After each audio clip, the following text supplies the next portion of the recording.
Hello there, and welcome to a guide to Monster Hunter World Iceborne, or Monster Hunter World in general. I'm going to talk about some tips, tricks that have worked well for me in the game as I've gone through. I'm very close to end game, and there's not a whole lot left for me to do. So I'm going to go through the tips, and I'll start off with one of the easiest ones, and that is your Palico. With your Palico, I have two tips for you on it. What tool your Palico uses and what weapon your Palico uses. So I'll start with what weapon because I'm right here for it. Obviously, there are a bunch of different weapons that a Palico can use.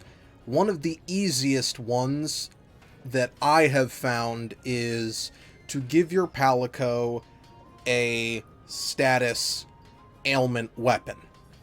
And when I say status ailment, I mean a paralysis, a a non-elemental one. So paralysis, blast, poison, sleep. Personally, I highly recommend the paralysis. Paralysis is the safest one to go with, as far as it'll stop a monster in its tracks and you get free hits on it, which is awesome. Then I'd say poison, because it's just free damage over time. Sleep is extremely good if you're able to take advantage of it and like sleep bomb the enemy. But if you're playing online with a friend, or if you have a fast weapon, it becomes harder to actually take advantage of it, because you'll usually wind up accidentally hitting it again and waking it up. So my personal recommendation is to go with a paralysis weapon. And even in, I believe there is a low rank variant. I know that there is a, there it is. And it's pretty easy to get. You just need a Great Hornfly. That's super simple to get. So I highly recommend that. There's also a high rank variant on it. It's all the same weapon, the Ladybug set. But I highly recommend getting a paralysis weapon. A lot of the events do have something akin to that, but that one is one of the easiest to get to help you out with hunting. And the second tip involving the Palico is what tool to use. I won't tell you how to get the tools. There are much better tutorials online on what tool to give your Palico, but there are two of them I highly recommend. They are the only ones that I've unlocked on PC. On PlayStation, I've unlocked all of them. But as far as the equipments go, the equipments go, you can't go wrong with Vigor Wasp spray. It literally is just extra health. Your cat can heal you. In Iceborne, if you level it up, I believe just beyond 10, it can now bring you back to life the first time you die on a mission, without sending you back to camp. The Palico just flies over, drops a Vigor Wasp on you, as long as the cat's not like incapacitated, I believe. But the cat just drops a pod on you and it heals you for like, I don't know, 30-ish, like a quarter of your health, something like that. It's not a great amount, but it saved you from the cart. So it's an excellent one to go for. The second one I highly recommend if you're farming anything or need money. As you can see, I have 6 million zenny, so I got lots of money. I recommend going with the Plunder Blade. The Plunder Blade gets you, I believe, 4 rewards at the end of a mission, and the cat can drop like 2 to 4 items off of the monster. And once you've gotten Plunder Blade above 10, the cat will drop scales. They're account items, so what that means is they're just sell them. I think they range from 1,000 to 8,000, I think is the highest one I've seen, and when your cat jumps on to do it, it drops like 4, and I think it can do it 1 to 3 times per monster. So, if nothing else, it's 4,000 extra gold, or, Zenny a mission. We could all use that. But with one of the other missions I did, because when I was streaming this game, I had it drop off enough that I got, I think it was 64,000 extra Zenny. So I think it was 8,000 ones, or maybe it was like 50,000 Zenny. It was a lot of Zenny, and that was just one monster. Or sorry, one hunt. I know you do get the money off of actually hunting it, which is usually around like 10 to 30, I think, when you get to the higher points. But that's just 50 extra additional. So that's my biggest tips on the Palico specifically. You should also always, if you're playing solo, go recruit a Palico on the field. Because obviously just having more people can help you out. So the second tip I'm going to talk about is less about armor, more about decorations, and what kind of decorations are good for a starting player or someone who's less confident in the game. I use a lot of these just all the time because they're excellent to use.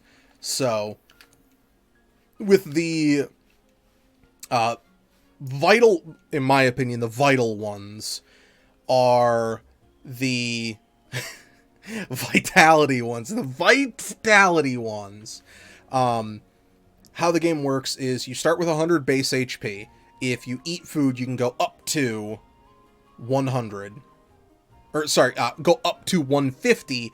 And then if you have the vitality, it boosts you up to 50 above that. So you can actually go to 200 HP. And personally, I feel that this is extremely helpful, and that's why I always run it, no matter what. I make sure... Okay, well, this one I have it messed up, because I was changing stuff, but... I always try to make sure that I'm running the Vitality Jewels, because it's just so helpful to run them to give you the added benefit. Yeah, this is the one I wanted. So, I mean, because 50 health is a third extra HP. It goes a long way. It makes it so that you are less worried about initially getting stumped. Wait, why did it... Okay, well, something's going on, but... I'm just showing the decorations. That's all that really matters. Oh, I know why. It's because my... the actual set has the health bonus. That's why I only have one jewel. So, health boost is, in my opinion, the most important one. Because it's extra HP, obviously. A good one to have if you have a slot open is the Satiated. It gives you a 25% chance to not consume food or drink when using them. So the added benefit of that is just your items go further. You have to go back for heals less often. This specific set is, I have a set bonus, which allows me to go up to 75%, which is excellent for a support build. But that's another one that I recommend. And the other big one I recommend is, I'm currently wearing it as a charm. But this is one that I found is extremely helpful for me personally, because nothing in the game feels less fair than when I get stunned. For anyone who doesn't know, which, I mean, if you're brand new to Monster Hunter, maybe you don't know. But stun is your character is frozen in place.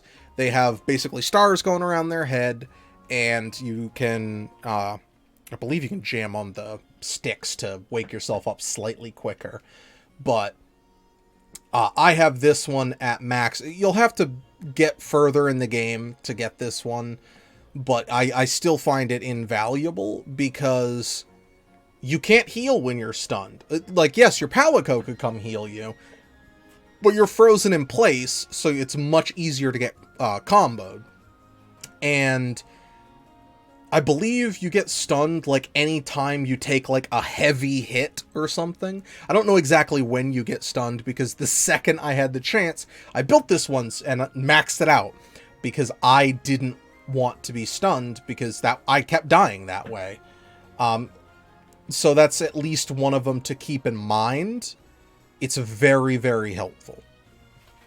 The other primary one that I recommend is anything resistance-wise. I know that's not super clear, but when I explain it, you'll understand what I'm saying. If you know you're fighting an enemy that has paralysis, consider socketing in anti-paralysis or anti-sleep. Anti-blast. This is the anti-stun jewel. Bleed. Defense down. I typically never do defense down.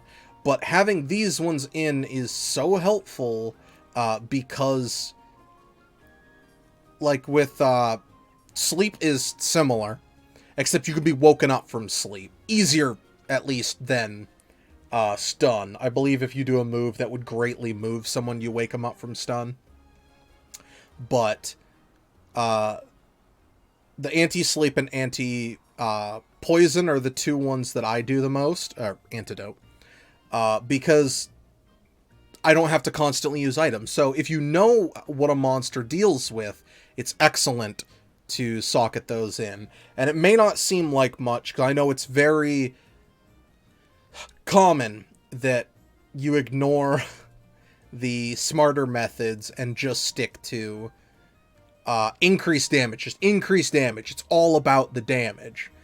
If you die, you're not dealing damage. If you're constantly stopping to remove poison, you're not dealing damage. And another one of those is the blight resistance, or resistor jewels, is any blight, which is fire, ice, because fire blight, you're constantly taking damage. Ice blight, your stamina drains a lot. Thunder blight, I believe you get paralyzed and stunned super easily. Water blight, your stamina drains like crazy. Dragon blight, your elemental weapons don't do elemental damage anymore. So like my weapon has 364 attack and 480 element, the element goes away if I'm Dragon Blight. So Resistor Jewel is the safest one to just run if you don't know what a monster is, or you're going to be handling plenty of fights in a row. Familiarize yourself with the enemies. It's the greatest tip I can give. Practice makes perfect. If you struggle with an enemy, you'll eventually have gotten enough in your book, or if you want, you can look it up online. Book is the Hunter's Notes, where you can figure out what their weaknesses are, or what specific points are weaker to what type of weapons and everything like that. So you can take that into consideration on whatever hunts you go on. Personally, I don't worry about the elements. I've never worried about them because I usually don't build every different weapon in the game. For me personally, it gets a little taxing if you try to build or upkeep, 10 different weapons stun wouldn't be something you can do, but 9 different weapons per weapon type you're using. So I find that really taxing, and it makes the game unfun for me. If you like doing that, absolutely. Always go with the thing it's weakest to. Just don't get so focused that it has to be what it's weakest to. I know there are a lot of... I know I've had people tell me that they've made much bigger changes because the element cap was raised a lot with the Iceborne expansion.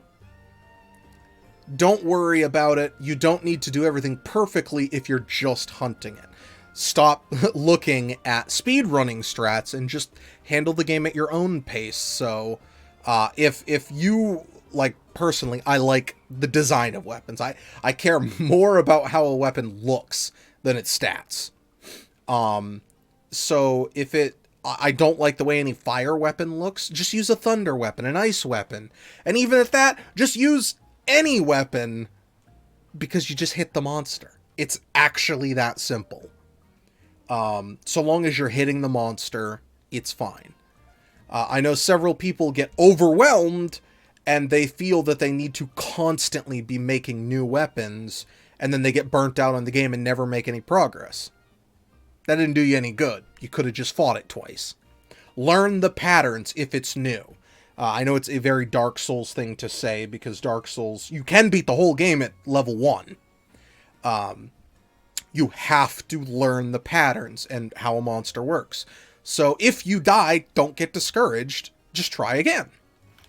And if you're dying a lot, try the Palico having the gadgets that can revive you. Switch to the Plunder Blade when you need more money or something like that. Those will help you out a lot. So that's pretty much all I have to say for items. Besides, if you're running low on items... Sorry, I need to... Wait, item pouch. If you're... Well, I'll show you what I actually use. This is the set that I use. Personally, I feel always carry a trap on you, which means you need to have some tranq bombs. Trapping a monster, it literally is just a quicker way to kill a monster. Quote-unquote kill a monster. The only thing that can't be trapped is elder dragons. They're a smaller part of the game, so always carry a trap, whether it be shock or pitfall. I personally keep shock because I can make them easier. Or I had more of them. Now I can make both just as easy. Carry Farcasters on you. If you're in trouble in a fight, this gives you a pretty big window of iframes, and just you're back at the camp. Only once have I gotten interrupted in the iframes and have been knocked down and gotten taken out when I was trying to use one. Maybe it was a delay on my end or something like that, but it's an easy way. If you've run out of items, you're back at camp. Herbal medicine, as opposed to potion, as soon as you can. Herbal medicine is just a quicker heal. Armor Charm, Armor Talon, our later game in the original, it just gives you more attack and defense. That's awesome. And then always carry flash pods. And even then, I wouldn't necessarily say always, because I've gone through like 30 hunts without using them, because I just personally don't use them. But they're very good to use to help control the fight. Those are the like actual item ones I would give more tips for. Now, like I said, just go through, practice, go through hunts. One of the things I've seen a lot of people I know personally playing the game ignore are optional quests. Don't. Don't ignore optional quests. They can provide a lot of bonuses. Now, I'm only going to be looking at the Iceborne ones because they're the ones that I have most readily available. But the some of the most important ones, and you can see what ones are more important based off the ellipsis, or the 3 dots on the side. These are the ones that actually give you something, and they're kind of given to you as a quest. So, for example, some of them are kind of worthless. Room decorations, who cares? Like, they're cool, but who cares? Upgrading mantles, very good, very helpful. Upgrading the canteen, you get better ingredients, which can give you better or different skills. You always want to make sure you're upgrading the canteen, and specifically the botanical research, super helpful to get that leveled up. And the... Okay, well, I don't know where it is here, but there's another quest that is expanding the heal pod, which is super helpful because health booster, I mean, sorry. This quest, it makes the health booster bigger and longer. If you look at a lot of them, when you upgrade a mantle, it allows you to socket a gem into it. The gem's only active when you're wearing the mantle, so try to have it something supplementary to your build. Like, if you put on a thunderproof mantle, stick in some thunder resistance ones, or something like that. Do not skip out on optional quests, because you get a lot of added benefits from it. And if nothing else, it helps you learn monsters, which is always very important. One more thing about quests is investigations. Take them. If you need to farm investigations, if you can help it at all. So, the rarity, gold, silver, bronze, sorry, at my microphone, are what tier of items you can, or drops you can get from the monster. It's just extra stuff. Don't be afraid of doing, investigations. In fact, do the investigations. You'll save a lot of time, because, so long as you complete the quest, you will get the added benefit of whatever those drops are. So if you're having a hard time getting, like, a gem or something, a mantle, go through, do investigations.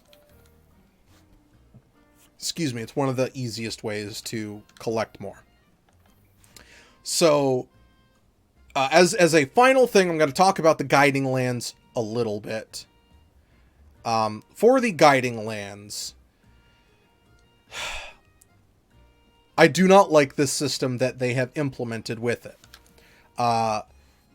You have specific amounts of levels that you can level up in the guiding lands, and this is where one of the largest grinds comes in the game. And you can't max out everything to start with. I believe there is a way you can, but you have to fight, like,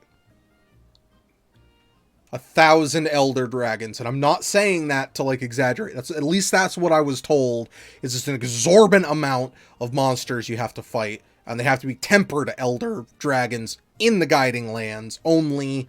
That's what I was told. I don't know if that's actually true, but I do know for fact is that if I try to level them all up, so let's say I'm trying to level up Forest. At a certain point, once Forest levels up, so I'm just going to say 3, for example. When Forest levels up to 3, it will push something else down a level. So you're only allowed to have so many levels. And this is broken up into, I believe, 3 or 4 categories. It's like pre-39, 39 to 69, 70 to 100, and then 100 plus, where it determines what the highest rank you can have is. I believe it goes 3, 5, 6, 7, I think. And that's the highest rank that anything can be, and it also determines how many in total you can have. 7 is the highest level. That's when tempered elder dragons are capable of showing up. I believe 6 is when regular elder dragons can show up.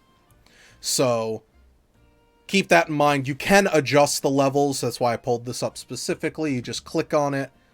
You can determine what level you want to reduce it to.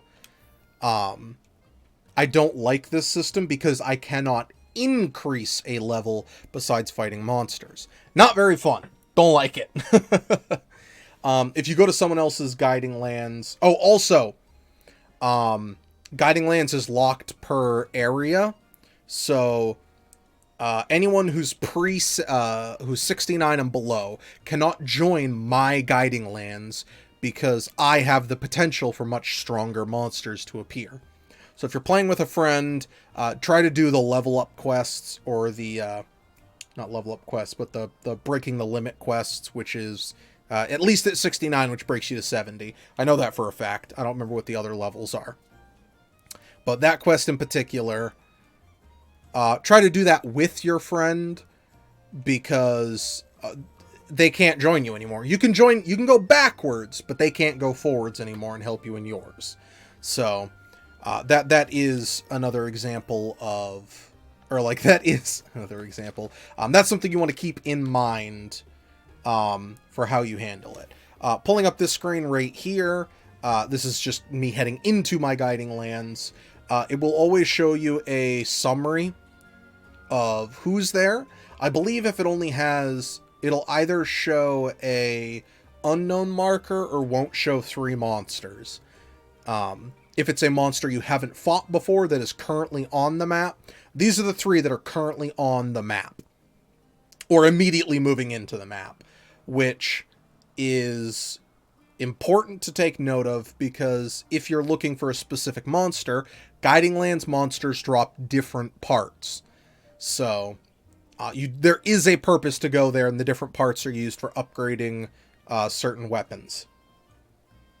So if you do not like what monsters are there and you don't have lures, which I'll get into in just a second, you can always just back out and restart the mission.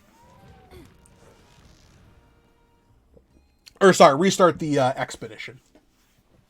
So that is very important to keep in mind, because when you're fighting a monster, you will level up a specific area based off who you're fighting, and I think where you're fighting it. I know certain monsters will only level up certain areas, and some of them will level up everything, at least a little bit. And how you level up is kind of weird, because there's a fun way to level up and a not fun way to level up. The not fun way is setting traps constantly. The way that monsters level, the way that your Guiding Lands levels up is based off your points. Excuse me, when I say points, I mean like, let's see if there's any just right down here. When you're walking around and you see, well, I guess there are no footprints nearby, but when you see footprints and stuff, the footprints give you points. I can't remember, research points, I think. So I've collected a little bit from the Puki. So it's 25 points, which I believe equates to roughly 25 experience. I'm going to get a little bit more just because it'll show up better. So you can follow a monster around, which is less reliable because sometimes monsters just don't have their footprints. So we're going to stick with what I've already given. Or already taken for experience points. To cash them in, while you're still on a mission, you just go talk to the handler and report the investigation. So, as you can see, since Puki is a monster, that goes into 2 areas, I got a smaller amount in the forest region. Maybe one of the ones I scraped up was in the forest, technically, and then I got a little bit in the Wild Spire. Obviously, you wouldn't just constantly go back with only like 55. That was practically nothing. But I just wanted to show you that it does go for multiple areas. And I believe I can lure... I can't lure out one, but I can at least look at a Puki. This is where you'll be gaining experience. Puki can be found in the forest region and the Wild Spire. So, I'm not exactly sure, but I think if you summon them in the forest region, you'll primarily get points for the forest region, or vice versa, if it's a different area. Specific monsters like the Barioth are only the Wild Spire. And you can get more lures based just by fighting monsters that appear. So just fight things. You can never summon or set a lure out for a monster that's currently on the map. So if it's currently there, you already don't need to use one. So the game won't let you because it won't allow two of the same monster to exist at one time. So keep that in mind. At first, you'll have very few monsters. Just go out and hunt monsters just indiscriminately. Just hunt everything. And just get your regions up what they are. Because until you can get to about 5, I believe, which is above HR... I think it's like 39 or something, or 49. It's the one before HR 70. Or, sorry, MR 70. If I've said HR, I literally mean MR the entire time. I just always confuse them. But before then, you can get up to 5. That's when it starts to matter, because newer monsters appear. And that's when you need to worry about it, because specific monsters only appear in specific areas. You won't see a Great Jagras spawn in the volcanic region, ever. It won't spawn there. So, you got to keep that in mind. Like the Gold Rathian can spawn in the volcanic region and the Wildspire region. If you're neither of them are leveled up anymore, it won't spawn anymore. I'm not sure if you can use a lure. I believe you still can, because like Tigrex won't show up in 1 and I can summon it. Yeah, I can summon it at the forest region. So if you store up your lures for monsters that you'd want to come back and fight later, but you don't have those areas leveled up, you can always do that. You could join another friends. Multiple ways you can do it. This system is not ideal in any way. I don't like it, but it is what it is. So that's my recommendation. Pick 3 to work with. I believe with this update you can get 3 of them to 7. Obviously once you've broken into HR 100. But I believe you can pick 3 of them to max out. Which obviously you'd want to do so you can get the higher ranked monsters. And then if need be, you have to just pick a different one and go do it. The way that you get the extra lures is right here. I can't show my mouse. But on the upper right, the analysis progress. The way you increase the rank on that is, I believe there are 2 ways you can do it. One of them is you find what's called, it's like turf war. So like how I saw the Pookie Pookie spit on a wall. There'll be like a big one and it looks like there's like a lot of uprooted gravel or stuff like that. That will either increase the ones you currently have or give you a new one. I've seen it do both, I believe. And by damaging / breaking / cutting off monster parts, you'll start to level them up. I thought at first if I could only hunt Fanged Wyverns to level up Fanged Wyvern. That's not true. When I complete this Fanged Wyvern, I will get a Fanged Wyvern lure. So you can just go out and indiscriminately hunt things. Sorry, there's one last thing that I wanted to bring up.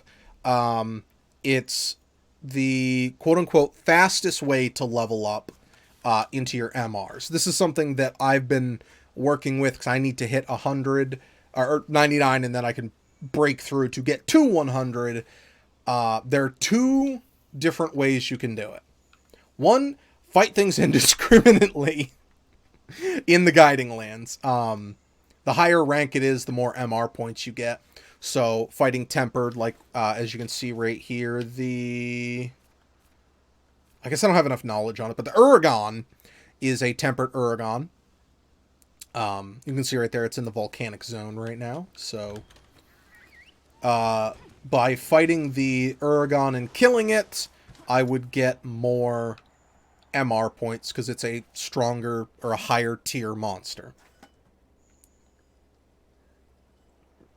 Sorry, I'm feeling a little parched. So you want to fight the stronger monsters that you can here. You can stay here forever. Just come back here every now and again, talk to the handler. For the... I can't report it, but when you turn in the investigations, I believe you can stockpile a couple of them. I was told that it just goes on forever. I'm not sure. Just come back every time after a hunt finishes. Report your investigation, fill up your items, eat if you need to again, and then go back out on the hunt. That's how I personally like to do it. You don't have to. If you're fighting like a Jagras and then a Tobi Kadachi, they're both weak monsters. That's just how I personally prefer to do it. But it doesn't matter either way. So long as you're hunting monsters. But you won't gain MR until you turn it in. So that's why I like to turn them in often. The other way you do it is inconsistent, because you may not always have the ability to do this. When you go to the events, whenever they are some, if excuse me, if you look at them, like this one in particular, right at the bottom right, where it says fruit-eating felines, or this one where it says fuzzy fourth. At the very bottom of the flavor text, it says bonus HR and MR points awarded. Obviously, the higher monster you're fighting, the more you get. But I believe it was this one in particular. Right now, if I hunt this one, it gives me about half of an MR rank. So obviously, lowered level, you'd get some more value out of it. But you can go through and do these. I'm not as big a fan of doing them. No, this is the one I did that gave me about half, I believe. But just because you're fighting the same thing. But you can always mix it up. This one gives bonus. This one gives bonus. This one gives bonus. This one gives a bonus. You'd want to do a higher rank one the higher rank you are. Obviously.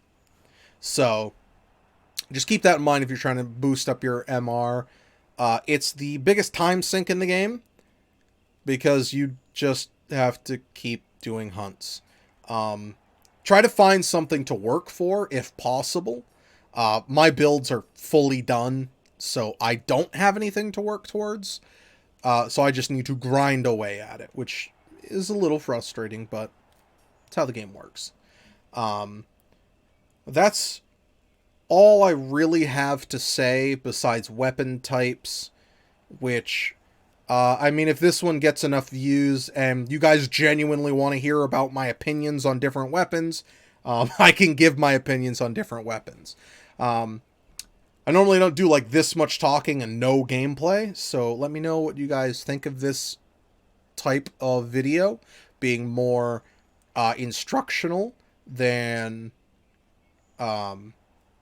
quote-unquote entertainment-wise. So let me know what you think. Thank you very much for watching. If you want to leave a like on this video, it helps out a lot. Leave a comment down below. Was there any tips you didn't know that were helpful? Or if you've implemented any of them, what ones were the most helpful? Or what could I have said that could have been more helpful? Or what did I miss? Anyway, thank you very much. I'll see you all later. Bye-bye.